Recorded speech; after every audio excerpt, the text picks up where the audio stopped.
भारत भोगे साहेबाला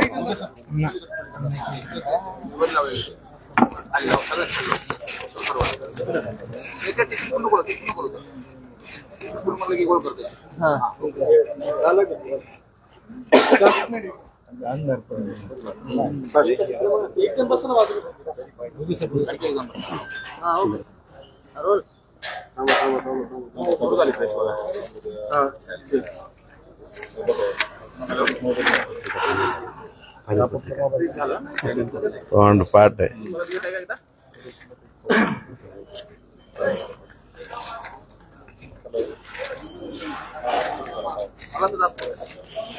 एक मिनिट थांबा बघा एकदा आता 11 दाखवते मध्ये अण्णा तुम्ही या ठिकाणी शुभारंभ जो आहे तो मुख्यमंत्री देवेंद्र फडणवीस यांच्या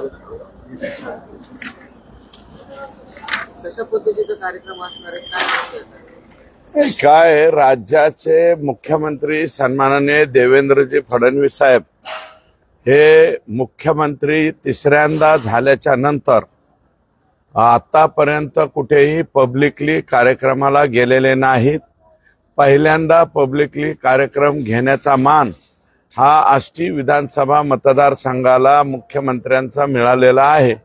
त्याच्यामुळे आम्ही फार आनंदी आहोत आणि हा जो प्रकल्प आहे हा प्रकल्प आमच्या आष्टी तालुक्यासाठी आष्टी मतदारसंघासाठी एक जीवनवाहिनी म्हणून या ठिकाणी होणार आहे. पुढच्या 25 पिढ्या आमच्या सुखानं या ठिकाणी जगणार आहेत. म्हणून हा प्रकल्प या ठिकाणी 1.68 TMC पाणी हे आता आम्हाला मिळालेलं आहे. आणि सन्माननीय मुख्यमंत्री महोदयांनी मागे जलसंपदा खातं त्यांच्याकडे होतं आणि उपमुख्यमंत्री असताना या प्रकल्पाला सुधारित प्रशासकीय मान्यता दिलेली आहे. 2800 समथिंग कोटीची ही संपूर्ण योजना आता झालेली आहे आणि त्यापैकी 1400 कोटी रुपयाचं काम जे इलेक्शनच्या अगोदर त्यांनी सुरू करण्याची परवानगी दिली, परंतु त्याच्या बोगद्याच्या कामाचा शुभारंभ हा माननीय मुख्यमंत्री महोदय यांच्या हस्ते आणि जलसंपदा मंत्री विखे पाटील साहेब, राम शिंदे साहेब सभापती आपल्या विधान परिषदेचे या सर्वांच्या उपस्थितीमध्ये जिल्ह्यातील सर्व आमदार हे यांच्या उपस्थितीमध्ये हा कार्यक्रम होतोय. एकूण याचं वैशिष्ट्य कसं असणार आहे? कसा पाहिलं तर आष्टी तालुका हा दुष्काळी तालुका होता, यातून दुष्काळ कशा पद्धतीने पूर्णतः निघून जाईल आणि किती हजार हेक्टरचं जे क्षेत्र आहे ते पोलिस हे पहा, यापूर्वी कुकडीचं 500 MCFT पाणी मी ऑलरेडी आणलेलं आहे 2014 पर्यंत आमदार असताना. ते आमचा जो खालचा 625 MCFTचा मेहकरी प्रकल्प आहे त्या प्रकल्पामध्ये ती टाकण्याची ती योजना 97% मी पूर्ण केली. या राज्याचे राज्यपाल मोहम्मद फजल साहेब असताना त्यांनी हेलिकॉप्टर उतरवलं होतं आणि त्यावेळेस पॉवर पॉइंट विचारला होता, तो पॉवर पॉइंट दिला आणि ती योजना मला वाटतं 3ऱ्या टर्मचा आमदार असताना करून घेतली. आणि आता ही योजना ही 2005-06 पासून माझ्या डोक्यामध्ये होती. आता 14 पासून 24 पर्यंत मी नव्हतो. तुम्ही ज्या प्रकल्पावर बसलेला आहेत ह्याचं फक्त 2% काम झालं आणि आता मी आमदार झाल्याच्या नंतर जवळपास 23% काम हे उचललेलं आहे. आणि या प्रकल्प हा संपूर्ण जो 5.68 TMC प्रकल्प आहे या प्रकल्पामुळं 27,543 हेक्टर क्षेत्र आष्टी तालुक्याचं ओलिताखाली येणार आहे. म्हणजे जवळपास 68 ते 70 हजार एकर जमीन ही आष्टी तालुक्याची ओलिताखाली येणार आहे. मात्र आपण जर बघितलं तर मुख्यमंत्री झाल्यानंतर पहिल्यांदा बीड जिल्ह्यात येते. हो, अशा पद्धतीने तुम्ही त्यांचं स्वागत करणार आहेत आणि या विकासाच्या दृष्टिकोनातून आज हा प्रकल्प महत्वाचा आहे. अशा प्रकल्पाच्या संदर्भात मागणी करताय आणि नेमका त्या दिवसाचा प्रोग्राम कसा असणार? नाही, मागणी अजून एक हे पहा, आज मुख्यमंत्री पहिल्यांदा आमच्या इथे येत आहे, ही अतिशय आनंदाची म्हणजे परमोच्च आनंदाचा क्षण आहे आमच्या दृष्टीनं. आणि स्वागत जे आहे ते आता आम्ही कसं करणार, परवा दिवशी मीडियावाले तुम्ही बघा ना, आम्ही आणि स्वागत कसं करतो काय करतो यापेक्षा तुम्ही बघा ना, इथं 65,000 खुर्ची टाकली जवळपास, तरी बी आमचं मत असं आहे की ती भरून आणखी सुद्धा लोक उभे राहतील अशा प्रकारचं प्लॅनिंग आम्ही या ठिकाणी केलंय. आणि याबरोबर पाटोदा आणि शिरूर तालुक्यासाठी 2 तालुक्यासाठी 3.5 TMC पाणी नवीन आम्हाला मागायचंय. म्हणजे त्या 2 तालुक्याला तेवढं पाणी आलं की माझा मतदारसंघ सुजलाम सुफलाम होतो आणि माझ्या मतदारसंघातील मायबाप जनता ही मला दुआ देईल, यासाठी मी हा प्रयत्न करतो. माननीय विखे पाटील साहेब आहेत, आम्ही प्रयत्न करतोय. अजितदादा हे पालकमंत्री आहेत आमचे, आणि त्यांनी सुरुवातीला या प्रकल्पाची सुरुवात सुद्धा ते जलसंपदा मंत्री असतानापासून झालेली आहे. तर अजितदादांनाही विनंती केलेली आहे. विखे पाटील येतो म्हणले ना, आमचे जावई आहेत राम शिंदे साहेब, माझ्या मतदारसंघातील, त्यांच्या सौभाग्यवती आमच्या मतदारसंघातले आहे. म्हणून जावई राज्याच्या सर्वोच्च पदावर व वरिष्ठ सभागृहाच्या सर्वोच्च पदावर, मला वाटतं एवढी तरुण व्यक्ती या पदावर जाण्याची ही पहिली वेळ आहे. त्यांचंही आम्हाला सत्कार करायचा आहे, स्वागत करायचं आहे. जिल्ह्यातील सर्व आमदार या ठिकाणी उपस्थित राहतील, तसं प्रयत्न आम्ही केलाय. आता पत्रिकेवर तर जिल्ह्यातले 2 मंत्री बी आहेत, परंतु आमदारांच्या पुरतच आम्ही, मंत्र्यांच्या एवढे आमचे काही कॅपॅसिटी नाही. परंतु जिल्ह्यातले आमदार, काही इतर कार्यकर्ते आणि शेजारचे सुद्धा, संग्राम जगताप आमदार साहेब, मोनिकाताई यांनाही निमंत्रित आम्ही या ठिकाणी केलेलं आहे. 2 ठिकाणी कार्यक्रम होणार आहे, मच्छिंद्रगडावर पण कार्यक्रमाचं आयोजन केलंय आणि इथे आहे, कसं स्वरूप असणार आहे नेमकं? नाही, हा मुख्य कार्यक्रम आहे. मच्छिंद्रनाथाच्या तिथं आम्ही मच्छिंद्रनाथाच्या म्हणजे जे गर्भगृह आहे त्या ग्रहाचं 10 कोटी रुपयाच्या कामाचं भूमिपूजन करतोय साहेबांच्या हस्ते. कारण या महाराष्ट्रामध्ये नाथ संप्रदाय, महाराष्ट्रातच नाही संपूर्ण देशामध्ये नाथ संप्रदायाला मानणारे लोक आहेत. आणि ते नाथ संप्रदायाचं जे ठिकाण आहे, आमची मच्छिंद्रनाथाची जी संजीवन समाधी आहे, त्या समाधीवरती माननीय मुख्यमंत्री दर्शन घेतील. म्हणजे संपूर्ण नाथ संप्रदायामध्ये मेसेज जाईल की राज्याचे मुख्यमंत्री तिथे गेलेले आहेत.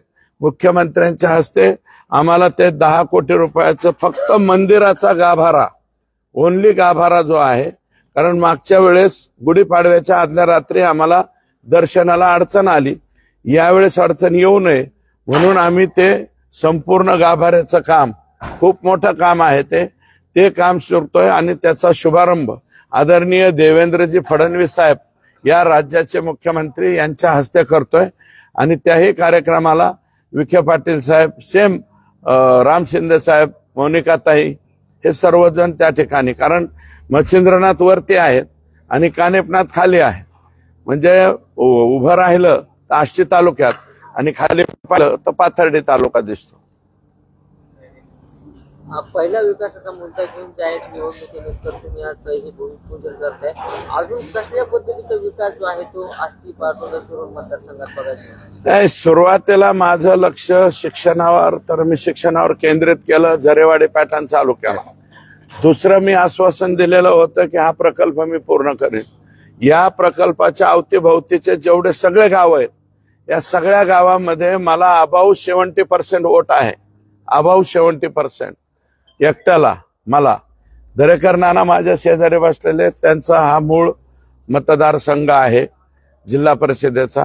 मलाही मानणारे लोक आहेत आणि जनतेने विश्वास ठेवलाय की हा प्रकल्प पूर्ण करायचा असेल तर सुरेश धसला निवडून दिलं पाहिजे.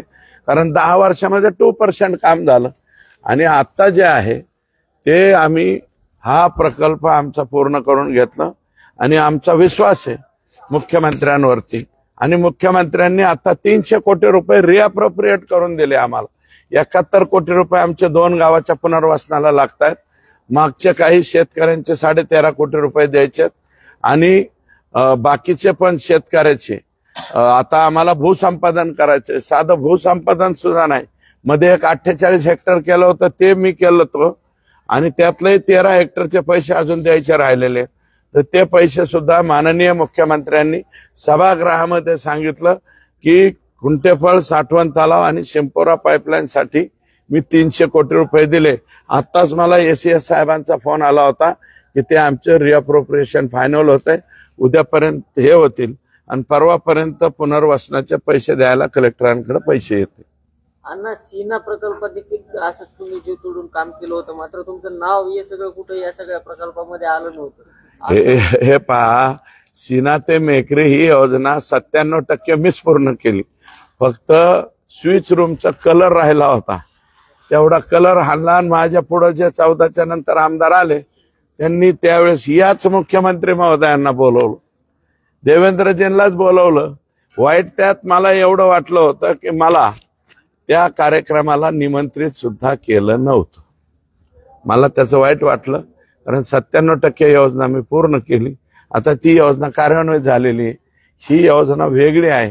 हिचं स्वप्न 2005 ला आणि 5-6 ला या 2 वर्षामध्ये पाहिलं आणि ते मूर्त स्वरूप माझं आता 2024 ला माझं स्वप्न पूर्ण होणार आहे. मला माहिती आहे की माझे मुख्यमंत्री या प्रकल्पाला पैसे कमी पडून देणार नाहीत. अजितदादा पैसे कमी पडून देणार नाहीत. दोन्ही प्रकल्प पूर्ण होतील आणि राहिलेलं उंची वाढवण्याची जर परवानगी दिली, पाणी 4 TMC आम्हाला मिळेल अशी आशा आहे. कारण कृष्णा खोरे तंटा लवादाच्या समोर आम्ही आमची बाजू भक्कमपणे मांडलेली आहे आणि मराठवाड्याच्या वाट्याला 23.66 TMC पाणी आलेलं आहे. त्यातलं मराठवाडा म्हणजे बीड जिल्हा आणि धाराशिव जिल्हा आहे. तर 5.68 TMC आमच्या वाट्याला आहे आणि उर्वरित धाराशिवचं पाणी आहे 5 तालुक्याचं. अण्णा, तुम्ही अजितदादांना निमंत्रण दिलेलं आहे आणि या कार्यक्रमासाठी कशा पद्धतीने होती? आता पालकमंत्री आहेत जसं तुम्ही सांगितलं की त्यांना देखील आम्ही बोलवतो, तर निमंत्रण तुम्ही दिलंय का आणि त्यांची काय? दिलंय निमंत्रण दिलंय. त्यांचे जे PS वगैरे आहे कालपर्यंत फोनही केलाय, आज परत फोन बी करणार आहोत आणि दादांनीही यावं अशा प्रकारची विनंती आम्ही या ठिकाणी करणार आहोत. पालकमंत्री अजितदादांना निमंत्रण दिले, परंतु 2 मंत्री इतरही बीड जिल्ह्यातील आहेत, त्यांना काही निमंत्रण दिलंय का? आता मी येताना बॅनर्स बघितले, त्या बॅनर्सवर मात्र त्यांचे फोटो दिसून आलेले नाही. प्रोटोकॉलच्या पत्रिकेमध्ये त्यांचे नाव आहेत. जे प्रोटोकॉलचं पत्रिका आहे, पत्रिकेमध्ये दोन्ही मंत्र्यांची नावं आहेत.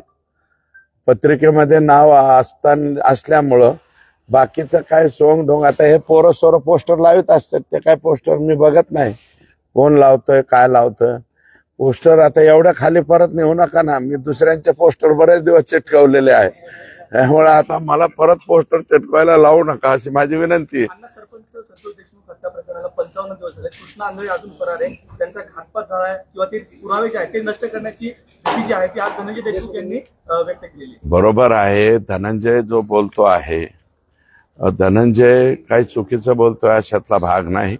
परंतु कृष्णा आंधळे करून काय करणार आहे? तो काय पुरावे नष्ट करतो? पुरावे नष्ट करण्याचं पाप विष्णू चाटेंनी यांनी केलेलं आहे.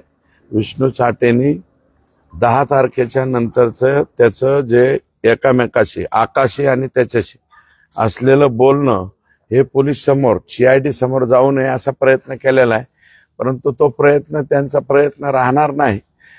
पोलीस लोक डायरेक्ट त्या कंपनीकडून त्यांच्याशी काय संवाद झाला, मला वाटतं मोबाईल बंद करून एखाद्या पाण्यात टाकला असावा त्यांनी, तर ते लवकरात लवकर सापडेल. आणि धनंजय जे शंका उपस्थित करतोय त्याचा सुद्धा तपास पोलिसांनी केला पाहिजे असं माझं मत आहे.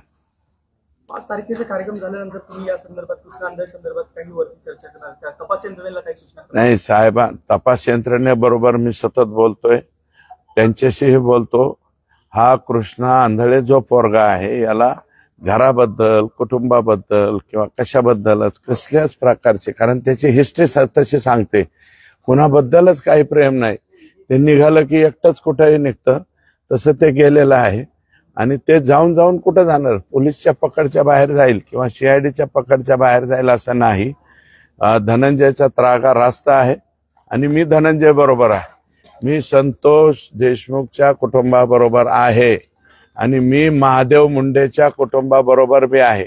मी आजच तिथले जे हे आहेत चोरमले नावाचे डीवायएसपी त्यांना विचारलं, ते म्हणले आमचा तपास चालू आहे आणि एसपींनी त्यांना एलसीबीचे पण सहकार्य दिले. तर काय नाव ते डीवायएसपी चोरमले डीवायएसपी तपास करतायत. महादेव मुंडेंचे मारेकरी सुद्धा लवकरात लवकर सापडले पाहिजेत. त्या लेकराच्या डोळ्यातलं जे पाणी आहे, मला वाटतं IBN ATNनीच ती मुलाखत घेतली होती. एवढं लेकरू आहे, डोळ्यात पाणी आणलेलं आहे. त्याच्या डोळ्यातलं पाणी बघितल्याच्या नंतर मला सुद्धा प्रचंड राग आलेला आहे. ते आरोपी सापडलेच पाहिजेत, कोणी असो. आणि संतोष देशमुखचा हा शेवटचा माणूस सुद्धा सापडला पाहिजे. तुम्ही परळी मतदारसंघातले 73 कोटीच्या घोटाळ्यासंदर्भात जे कागदपत्र दाखवली होती अजितदादांना देखील दिले, त्याच्यावरती नाही दिले, अजून नाही दिले. त्याच्यावरती चूक झाली. ती जी ऑर्डर निघाली नियोजन विभागाकडून, मी परवा हा कार्यक्रम संपल्यानंतर अजितदादांकडे जाणार आहे. 73 कोटी हे 2021 सालापासून 23 सालापर्यंत उचलले गेले. जे नियोजन विभागाकडून ऑर्डर निघाली ते मागील 2 वर्षाची निघाली. मागील 2 वर्षाचे काढून उपयोग नाही, मागील 21 पासून काढावे लागेल. आणि खरं तर 2019 पासून काढावं लागेल. कोरोनाच्या काळात यांनी काय काय लफडी केलेली आहे, लफडीच म्हणा, काय गोंधळ घातलेला आहे या जिल्ह्यामध्ये. कारण तुम्हाला माहिती आहे, आमच्या जिल्ह्यात रेमडेसिवीर सुद्धा विकत भेटत होता ना. त्याच्यासाठी मीच आंदोलन केलता ना सुरेशजी, मीच आंदोलन केलं. जगताप कलेक्टरचा माझा व्हिडिओ आहे, मला वाटतं तो व्हायरल केलेला आहे, तुमच्याकडे सेव असेल. कशासाठी भांडायला गेलतो मी? जिल्ह्यामध्ये रेमडेसिवीर 40,000, 30,000, 20,000 हे कोणाच्या काळात? मविया सरकारच्या काळात होते. हे आम्ही तर विरोधी पक्षात होतो, आम्ही तर भांडतच होतो.